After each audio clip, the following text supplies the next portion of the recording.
কিছু মুরগির মাংস কাটা মাংস নিয়ে এসে ওইটা পাকায় খাইছিলাম।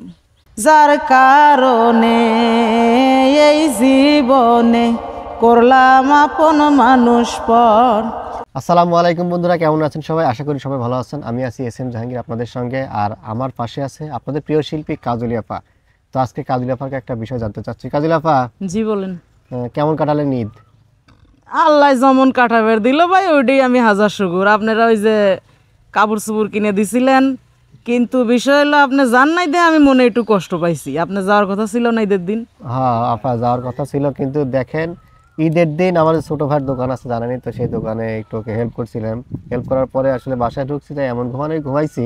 তারপরেও আপনার সঙ্গে যোগাযোগ করার চেষ্টা করছি, আমরা ফোন দিচ্ছি কিন্তু আপনার ফোন বন্ধ পাইছি আমরা। আমি আপনার জন্য আশায় ছিলাম যে জাহাঙ্গীর ভাই আসার কথা। হ্যাঁ, আমি জানি যে আপনি বললেন যে আপনি বাড়িতে যাবেন না, আলামিন ভাই সিরাজগঞ্জ যাই বললো, এই কারণে আমরা ফোন দিছি, আপনার সাথে যোগাযোগ করে যাইতে চাইছি। কিন্তু এমনিতেও আমরা বেড়াতে মানে এবার ঈদে আমরা একটু বেড়াতেও যাই না, কোনো জায়গাও যাইতে পারি নাই, বুঝছেন। এতে যদি হয়তো কোনো জায়গায় যাইতাম, অবশ্যই আপনার কাছে আমরা যাইতাম দেখা করতে, এগুলো বিষয়। তো যাই হোক, এমনিতে আপনার ঈদ খুব ভালো কাটাচ্ছে তো না? হ্যাঁ, আল্লাহ ভালো কাটাইছে। ঈদে কি কি খাইছিলেন কাজল আপনার? ঈদে বাসায় তো মিষ্টি জিনিস কিছু পাকাইছিলাম না, কে ওই কিছু মুরগির মাংস কাটা মাংস নিয়ে এসে ওইটা পাকায় খাইছিলাম। ও, মিষ্টি কোনো কিছু তৈরি করেছিলেন না? না, সেমাই টেমাই পায়েস? কারণ আপনাদের অপেক্ষায় ছিলাম, যদি আপনারা যাইতেন আনন্দ করে পাকাইতাম, আইরে কারণ আল্লাহ, পাকাতে তো আর সময় লাগে না নাকি। তাহলে তো মিস্টেক হয়ে গেল। কিন্তু আপনারা জান নাই বিদায় আমি আর কিছু করি নাই, যাও খাবে কে। তা ঠিক।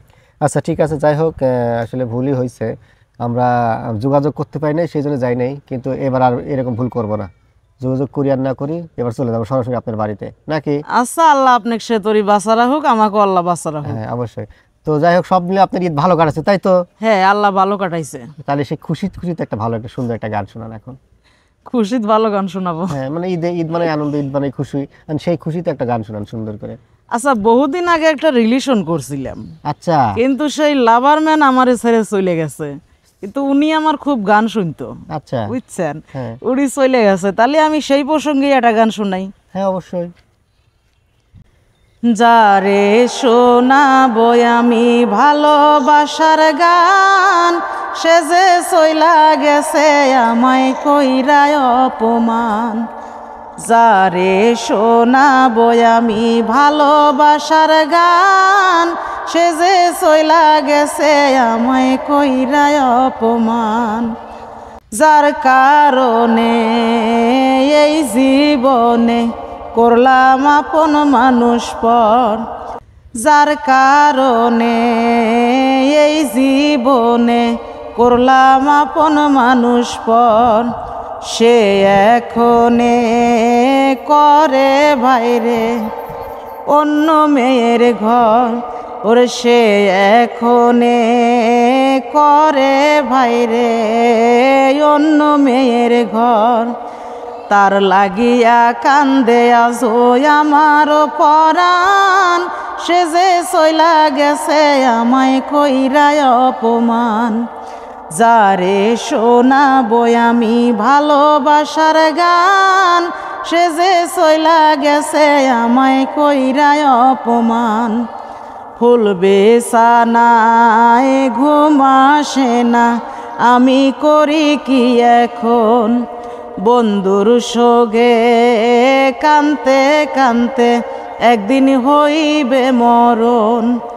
ফুল বেসানায় ঘুম আসে না, আমি করি কি এখন। বন্ধুর সোগে কানতে কানতে একদিন হইবে মরণ। তার লাগিয়া কান্দে আজ রবিউল হাসান, সে যে চইলা গেছে আমায় কইরায় অপমান। যারে শোনাবো আমি ভালোবাসার গান, সে যে চইলা গেছে আমায় কইরায় অপমান। সে যে চইলা গেছে আমায় কইরায় অপমান। বাহ বাহ, আপনার কাছে শুনবো ইচ্ছালাম হচ্ছে একটা খুশির গান, আপনি ব্যর্থ গান শোনা থুই দিলেন। আমি মানুষটাই তো ব্যর্থ, আপনি জানেন না? এত ব্যর্থ হয় কেমন করি মানুষ, কাও তো দেখি। আমার জীবনটা ব্যর্থ হলেই আমার জীবন, আমার ব্যর্থর কারণে এই গান জগতে আমার আশা। ছোটবেলা থেকে হাল ছাড়িনি এই ব্যর্থর কারণে। তবে ওই গান যদি আমি না জানতাম না গাইবার পারতাম মনে হয় আমি বুক ফেটে মরেই যেতাম। ও কারণ তাই? আমার জীবনে অনেক জ্বালা আছে, অনেক কষ্ট আছে, দুঃখ আছে। খালি প্রেমের ব্যর্থর জ্বালাই না না আরো কোনো না, ব্যর্থ আছে? প্রেমের ব্যর্থ না। কিছু কিছু ডিজেলের গায়ে দেখেন লেখা আছে জন্ম থেকে জ্বলছি। আচ্ছা। আমি কিন্তু আবার সেই ডিজেলেরই একজন। ও কারণ জন্ম থেকে ভাই জ্বলতেই আছি, আইজও জ্বলার উপরই আছি, জানি না সীমানা কদ্দূর। এটা সবার বুঝছেন? জন্যই কাবিলা আপা, খালি আপনার সবার না। জন্য হলেও একটু কম বেশি আছে, কিন্তু আমার যে আবার পুরাটাই। হ্যাঁ তা অবশ্য ঠিক। যাই হোক দর্শক, কাবিলা আপার গান কেমন লাগলো আপনাদের কাছে? যদি ভালো লাগে তাহলে অবশ্যই বেশি বেশি শেয়ার করবেন। তো সবাই ভালো থাকবেন, সুস্থ থাকবেন। আবারও নতুন কোনো ভিডিওতে দেখা হবে আবারও। আল্লাহ হাফেজ।